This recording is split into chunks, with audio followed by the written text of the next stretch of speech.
Hello friends, ఈరోజు అమరావతి పునఃప్రారంభ సభలో ప్రధానమంత్రి నరేంద్ర మోడీ గారు, పవన్ కళ్యాణ్ గారు, తర్వాత చంద్రబాబు నాయుడు గారు ఇలా మధ్య జరిగినటువంటి విషయాలు చాలా ఆసక్తికరంగా జరిగినాయి. అంటే కూటమి ప్రభుత్వంలో ఈ మూడు పార్టీల మధ్య ఉన్నటువంటి అనుబంధం, ఆ స్ట్రాంగ్ కమిట్మెంటు, ఆ అండర్స్టాండింగ్ క్లియర్గా విజిబుల్ అయిందనమాట. దీంట్లో ముఖ్యంగా మనం చూడవలసింది ఏంటంటే, యాజ్ యూజువల్ పవన్ కళ్యాణ్ గారిని అభిమానించినటువంటి వాళ్ళు ఎవరు ఉండరు. ఆయన్ని ఎవరైనా అభిమానిస్తారు, ఈవెన్ ఆయన శత్రువులు కూడా అభిమానిస్తారు. సో దానికి నిదర్శనం ఇక్కడ మనం ఏం చూడాలి అంటే, పవన్ కళ్యాణ్ గారికి మోడీ గారు ఒక చిన్న గిఫ్ట్ ఇచ్చినారు. గిఫ్ట్ అంటే మనం జనరల్గా అనుకుంటే చాలా పెద్దదిగా ఉంటుంది, స్టేటస్ సింబల్ని చూపించే విధంగా ఉంటుంది అనేది మనం ఆలోచిస్తాం గిఫ్ట్లు అనగానే.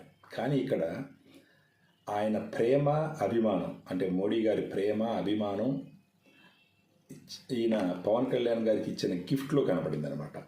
అంటే ఫర్ ఎగ్జాంపుల్, ఒక పెద్ద గ్యాదరింగ్ ఉంది, లక్షల్లో జనాలు ఉన్నారు, అందరూ కూర్చున్నారు, దేశానికి సాక్షాత్తు ప్రధానమంత్రి ఒక వ్యక్తినే పిలిచి దగ్గరికి ఒక చిన్న చాక్లెట్ ఇవ్వడం అన్న విషయాన్ని మీరు డీప్గా చూసినారు అని అంటే, బహుశా పవన్ కళ్యాణ్ గారి నిజాయితీ మీద, పవన్ కళ్యాణ్ గారి కమిట్మెంట్ మీద, పవన్ కళ్యాణ్ గారి యొక్క గొప్పతనం మీద నరేంద్ర మోడీ గారికి ఉన్నటువంటి అభిమానం మరొకసారి తేటతెల్లమైంది. ఆయన పిలిచి ప్రత్యేకంగా ఆ డయాస్ మీద ఒక చిన్న చాక్లెట్ పెట్టడం జరిగిందనమాట. సో దీన్ని బట్టి చూస్తే ప్రధానమంత్రి నరేంద్ర మోడీ గారు పవన్ కళ్యాణ్ గారిని ఎంత అభిమానిస్తున్నారో, ఎంత ఆదరిస్తున్నారో అన్న విషయం చాలా క్లియర్గా కనిపిస్తుంది. దీనివల్ల ఆంధ్రప్రదేశ్ రాష్ట్రానికి ఒరిగేది ఏముంది అని అనుకోవచ్చు.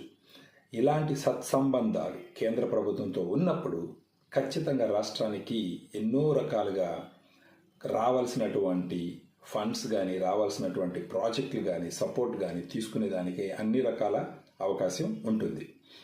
ఈ సభలో పవన్ కళ్యాణ్ గారు గత 5 సంవత్సరాలుగా అమరావతి ప్రజలు ఒక 34,000 ఎకరాలు ఇచ్చి ఎలాంటి కష్టాలు పడ్డారు, ఏ విధంగా ఇబ్బంది పడ్డారన్న విషయాన్ని మరొకసారి చెప్తూ, అదే సమయంలో మళ్ళీ ప్రధానమంత్రి మోడీ గారు అమరావతికి వచ్చి అమరావతి మళ్ళా పునఃప్రారంభం చేయడాన్ని కొనియాడుతూ ఉన్నారు. అది కాకుండా పహల్గాం లాంటి ఒక టెర్రర్ అటాక్ జరిగిన తరువాత ఇప్పుడు పాకిస్తాన్, ఇండియా మధ్య ఎంతో టెన్షన్తో కూడుకున్నటువంటి వాతావరణం నడుస్తూ ఉంది.